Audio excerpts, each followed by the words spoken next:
Hello and welcome to another week of Agape Leaders Monday Motivation.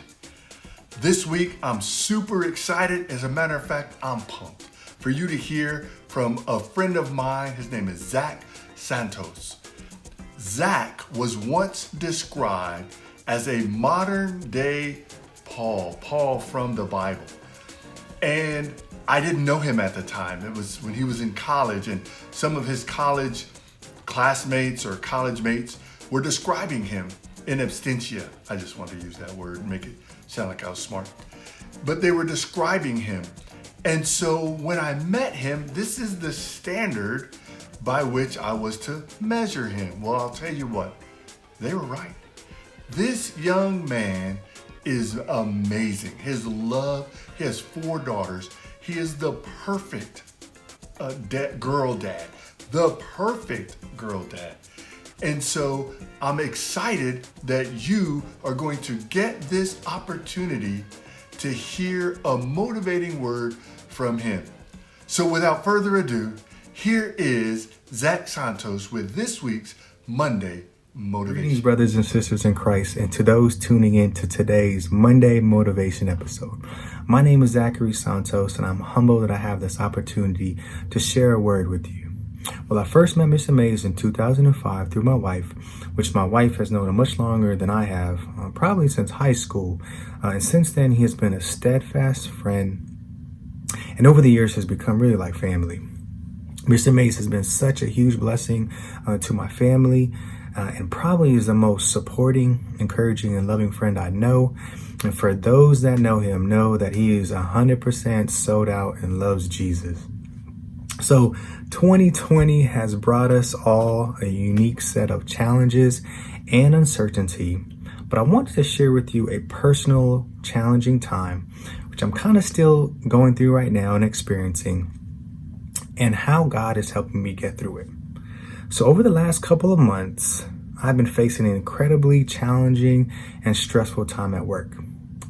My organization has not been producing the results that I know that they are capable of and what I've seen them do before.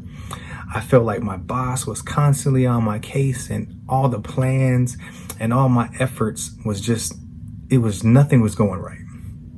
So maybe you've been experiencing some additional challenging situations in your life as well. Well, through and during this time, I was doing a Bible studies with my father-in-law, who was in Washington State, and our mutual friend in Texas through the YouVersion app. And we're so thankful for technology. But we were specifically studying the books of Genesis and James. And as I was thinking about what to share, I saw how God was shaping my situations at work and the studies that we were doing to what we'll be discussing today. I would like to share with you all, which may be a familiar verse to some, a verse in the book of James, James chapter 1, verses 2 through 4. And it reads, "Consider it pure joy, my brothers, whenever you face trials of many kinds, because you know that the testing of your faith develops perseverance. Perseverance must finish its work so that you may be mature and complete, not lacking anything." So looking at other biblical translations of the verses, excuse me, there were a few words that stuck out to me in regards to what the testing of faith produces, which was discussed in verse 3. And those words were patience, and what we read just now, perseverance and endurance. And as I was thinking about Genesis and recalling all of the Bible stories there, I saw how the stories of Noah, Abraham, Isaac, Jacob, Joseph, and others whose faith in God was tested in numerous ways, and how they had to have patience, perseverance, and endurance to wait on the Lord as his will was being accomplished in their lives.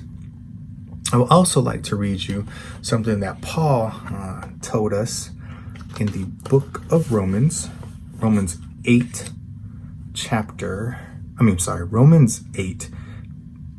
Romans chapter 8, verses 28. And it reads, We know that in all things God works for the good of those who love him, who have been called according to his purpose. So friends, whatever hardships, trials, and tribulations you may be facing, I encourage you to remain patient during these times as God is working in these situations. He's developing our faith to have perseverance and endurance so that we may be perfect in him. God has kept his promises from the beginning of time. You can read it in Genesis and throughout the entire Bible. And I pray that you will remain confident in him as he is working out all things for our good. Thank you, Mr. Mays, for this opportunity to share what God has put on my heart. And I hope it is an encouragement for those listening in. Have a blessed day and week to you all. God bless. Well, thank you, Zach. We really appreciate that motivating word and so excited to see what you're going to do as you continue to serve in our military. Well, that's all we have for this week's Monday Motivation. Until next time, you have a blessed week.